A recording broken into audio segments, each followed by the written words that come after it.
بسم اللہ الرحمن الرحیم قل صدق اللہ فاتبعوا ملة ابراہیم حنیفا وما كان من المشرکین۔ قل آپ فرما دیجئے، صدقہ سچ کہا اللہ نے، قل صدق اللہ آپ فرما دیجئے اللہ نے سچ کہا۔ یہ جو باتیں ہیں کہ اونٹ حرام تھا یا حلال تھا اور کب ہوا اور تورات میں کیا ہے، اللہ نے سچ کہا۔ اسی لیے وہ آیت دیکھیے آپ نے، وہاں پہ اللہ تعالیٰ نے ساری بات بیان کرنے کے بعد کہا ہے کہ وَإِنَّا لَصَادِقُونَ، اور ہم سچ کہتے ہیں۔ یہ جو اللہ تعالیٰ نے یہودیوں کے مقابلے میں کہا ہے نا، یہ اسی لیے کہ یہودی پرلے درجے کے جھوٹ سننے والے، بہت زیادہ جھوٹ بولتے بھی تھے، سنتے بھی تھے، سارا دین ہی گویا جھوٹ سے بھرا ہوا تھا۔ تو اللہ تعالیٰ ان کے مقابلے میں کہتا ہے کہ صدق اللہ نے سچ کہا۔ اور جتنا جھوٹ اب ہمارے دور میں کھل کھل کے ان کا سامنے آ رہا ہے، اتنا تو شاید پچھلی پوری تاریخ میں کہیں نہیں ہوگا، کیونکہ اس وقت اسباب اور ذرائع نہیں تھے نا، اور اب اسباب، ذرائع، کتابیں چھپی ہیں، یہ چیزیں سامنے آئی ہیں، اور ہر 30 سال بعد 25 سال بعد جب ریکارڈ کھلتے ہیں پھر پتہ چلتا ہے کہ کس کس نے کیا جھوٹ بولا۔ قل صدق اللہ آپ ارشاد فرمائیے، ان لوگوں کو بتائیے کہ اللہ نے سچ کہا ہے، فاتبعوا پیروی کرو ملت ابراہیم، حضرت ابراہیم علیہ السلام کے دین کی۔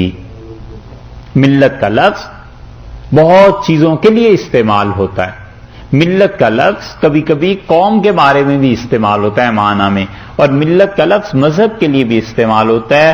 تو ارشاد فرمایا کہ فاتبعوا ملت ابراہیم، حضرت ابراہیم علیہ السلام کی ملت، ان کے مذہب کی پیروی کرو، اور وہ کیا کرے، حنیفا، یکسو تھے۔ اس حنیفہ کا تعلق دونوں کے ساتھ جوڑا ہے مفسرین نے۔ بعض کہتے ہیں کہ فاتبعوا ملتا حنیفہ، اس مذہب کی پیروی کرو جو یکسو تھا، ایک طرف کا مذہب تھا، بالکل سب سے نرالا، انوکھا اور الگ تھا، اور وہ حضرت ابراہیم علیہ السلام کا مذہب تھا جو ایکسٹریمز کے درمیان تھا، جو انتہاؤں کے درمیان تھا۔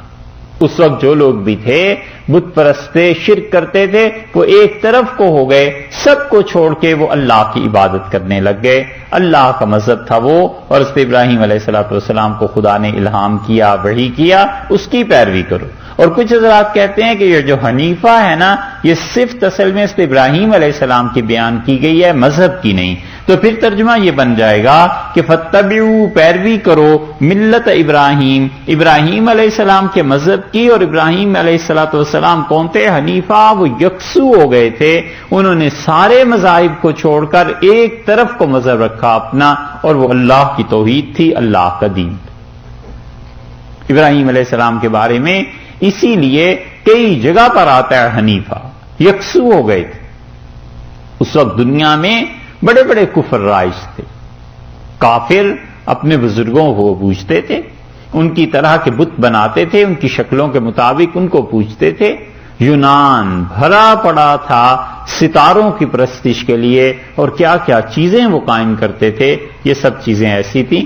مصر بھرا پڑا تھا شرک سے، حتیٰ کہ یہ جو ہیں یونان والے، یہ شرک سیکھنے اور جادو اور ان چیزوں کے لیے مصر آیا کرتے تھے۔ یہ ساری زمین بھری پڑی تھی، ہندوستان بھرا پڑا تھا سارے شرک سے۔ اللہ نے اس ہستی کو اپنی توحید کا الہام کیا اور وحی کی، اور اللہ نے فرمایا کہ وہ یکسو تھا، وما کان من المشرکین، اور وہ مشرکین میں سے بھی نہیں تھا، کیونکہ 4 مذاہب اپنے آپ کو حضرت ابراہیم علیہ السلام کے ساتھ جوڑتے ہیں۔ عیسائی، یہودی، مسلمان اور مکہ مکرمہ کے مشرکین بھی یہی کہتے تھے۔